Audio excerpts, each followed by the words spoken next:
it is time to introduce a new species of tree into the mix. Willow! Here's my willow. I am going to be doing solid linings. You'll get a lot of people referring to the linings of the guitar as the kerfing. These are solid linings. When people talk about kerfing, I think more correctly it should be curved linings. These are the linings, and they are solid, or will be solid, in that there are not going to be any saw cuts in them. Curved linings have multiple saw cuts to make them easy to bend. Incidentally, one of the reasons for using willow is it is very flexible. In theory, I could. I'm not going to bend it to destruction because I do have to use this. In theory, I could just bend this as it is around the large curves of the guitar. I'm not going to do that though, because that would introduce tension. I'm going to try and bend these on the iron. It might be easier to steam bend them, but I'm going to try and bend them on the iron, and that's what this video is about. It might be worth me just talking about why I'm choosing solid linings, because clearly there are pros and cons to solid linings. The main con being is they're a lot trickier to do than curved linings. Curved linings you don't have to worry about bending. The whole point of kerfing them is that they just snake easily around the side of the guitar.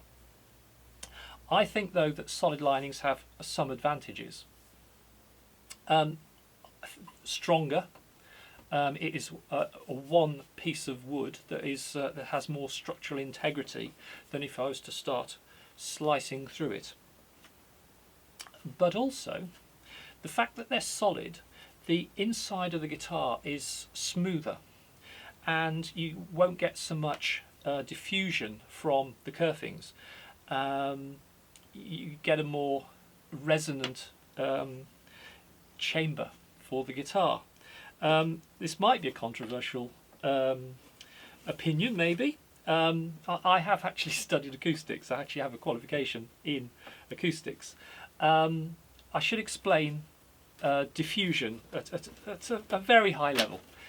The best way to think of it is if you've ever seen a studio and a studio wall with lots of wooden slats on the wall, something sort of akin to this. You'll see the studio wall covered in slats of wood. In fact, often these slats are all different depths, so that the reflections are even less coherent than simply having slats of a regular depth and thickness. But the reason that we have slats on the wall of a studio is to diffuse the sound.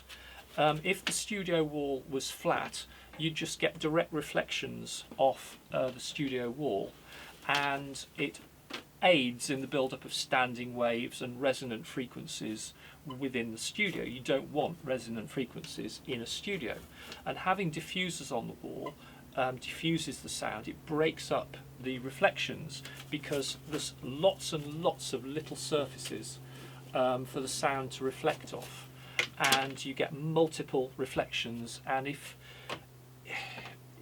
there is a sciencey way of calculating depths using Fibonacci sequences and stuff like that, which creates reflections that are chaotic, and so you don't get a coherent reflection off the wall. You can't. They're not really absorbing the sound; they're just reflecting it, but in an incoherent way. So a sound wave hits the wall and it just scatters, diffuses, and that's what you want in a studio. And to a very small extent, that's what you're going to get from a curved lining in a guitar, because you've got lots of small surfaces creating reflections, and you get a sort of a chaotic, incoherent reflection. So there's less resonance to the guitar chamber, the body of the guitar. I think eliminating that diffusion and having a more regular interior, I think, is a good thing. Maybe this is a controversial opinion. I'm sure you'll tell me in the comments. But that aside, I'm going for solid linings, and I'm going to see how easy it is to get these bent, because this might not be easy at all given how tight the curve is around the horn.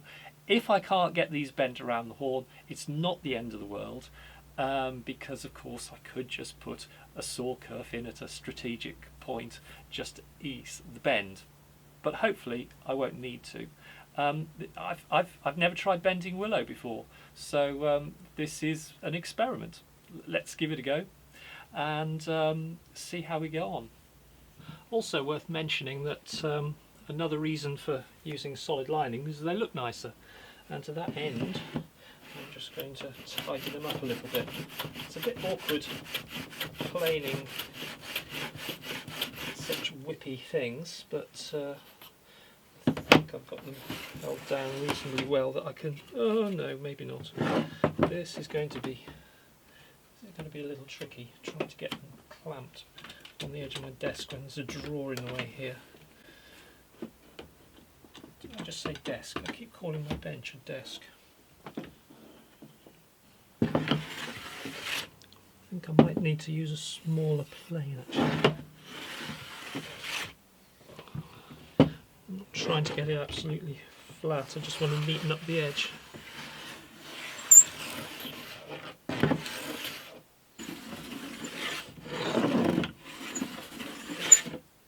I'm sure I could figure a better way of holding these down and planing them, but I really just want to get rid of all of this saw mess off them, because actually the final gluing edge will be established by the radius dish, the radius sanding dish, so I'm just going to give them a quick sand, I think.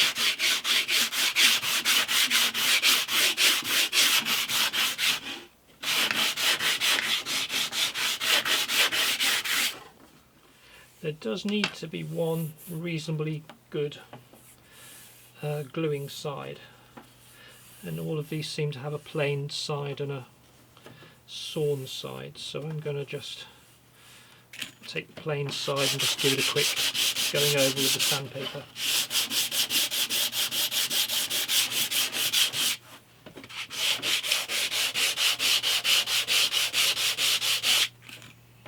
Although really speaking, even this isn't necessary. The little bit of roughness on the one side would probably aid gluing anyway.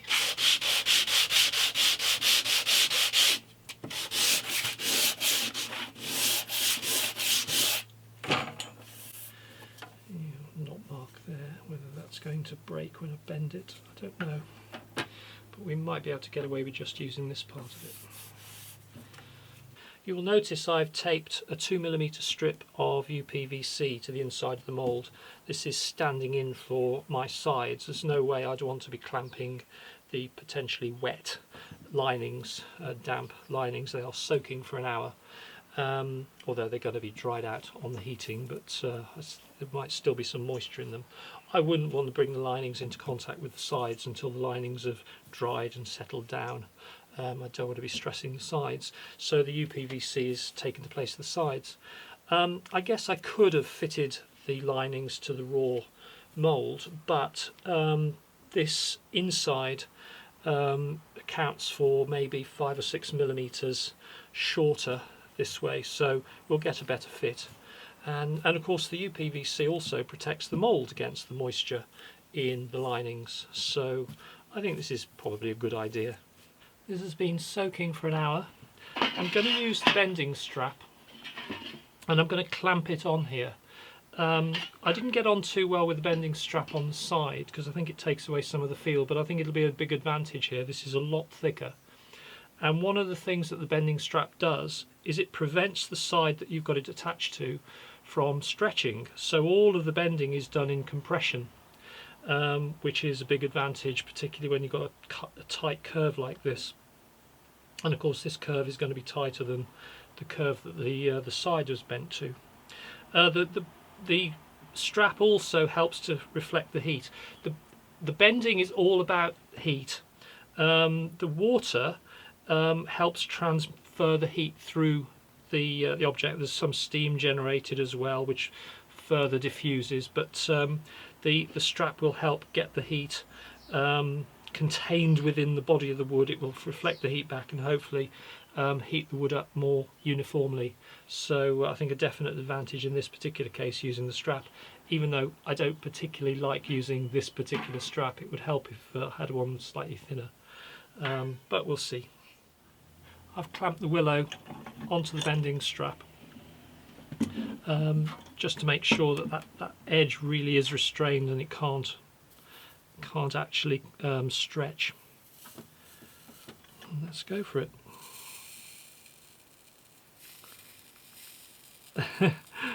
My God, this seems to bend really easily. Whether or not this bend is permanent, because of course the Willow is very whippy. Oh my God, this is remarkable. Yeah.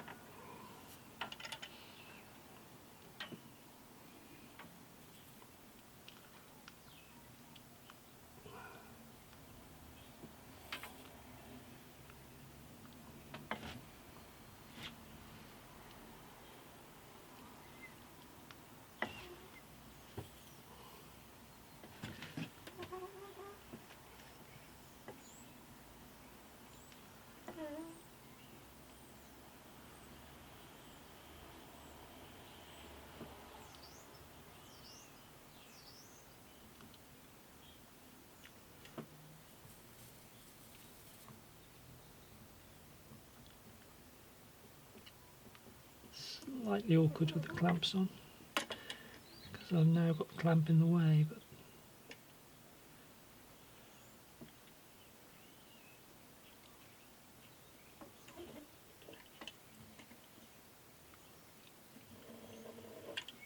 I don't know that that's a permanent bend. Yeah, anything but a permanent bend.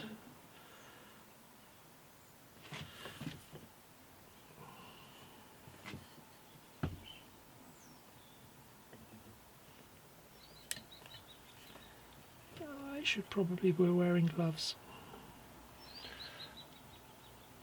At the moment it doesn't feel like this bend is permanent, and I've just caught my finger on the iron.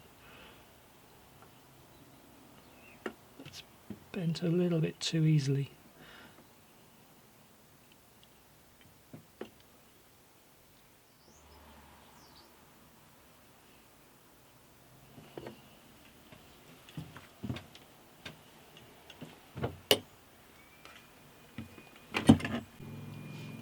That was remarkably easy. If anything, I've overbent it.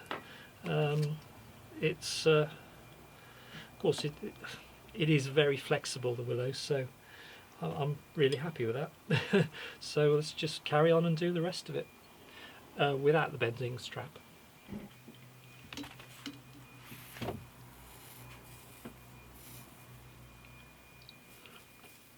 Gosh, this is so easy to bend. Quite remarkable, actually.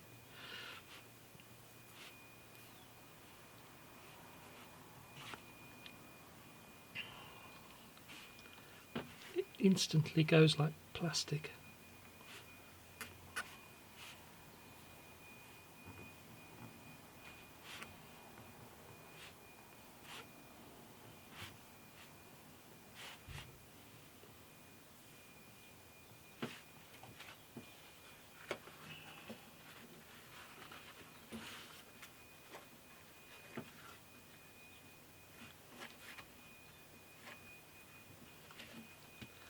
Just going to ease that off a little bit.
Wow,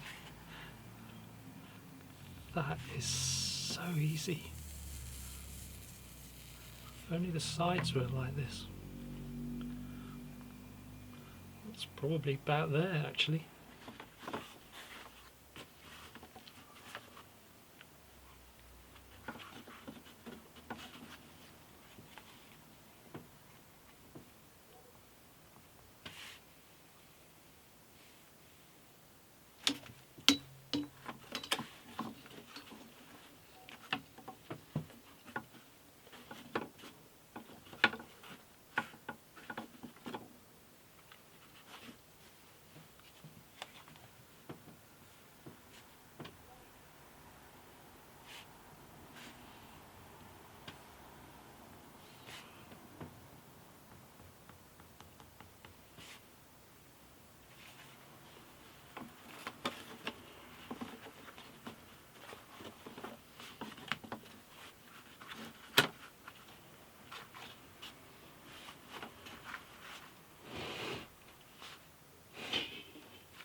Actually overbent a little bit here. I'll straighten that out a touch.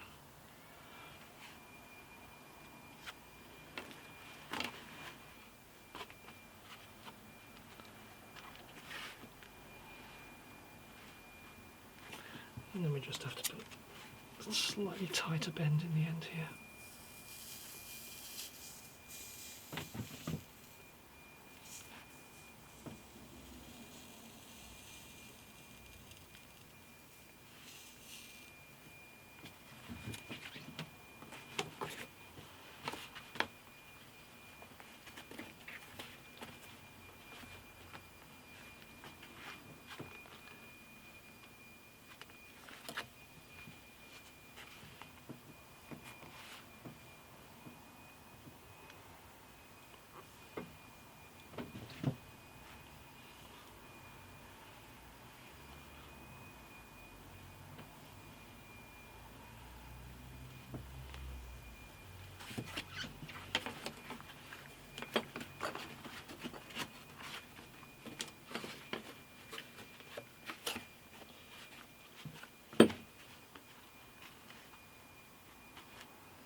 I'm going to have to cut this off here because the end block, this only needs to go this far, and obviously cut it off there for the neck block, and we're done. I'm just going to let this calm down overnight, dry out, possibly relax a little bit, although it's a little bit too tight here anyway, so that's fine. If it relaxes, I will clamp it into the mould. Yeah, very pleased.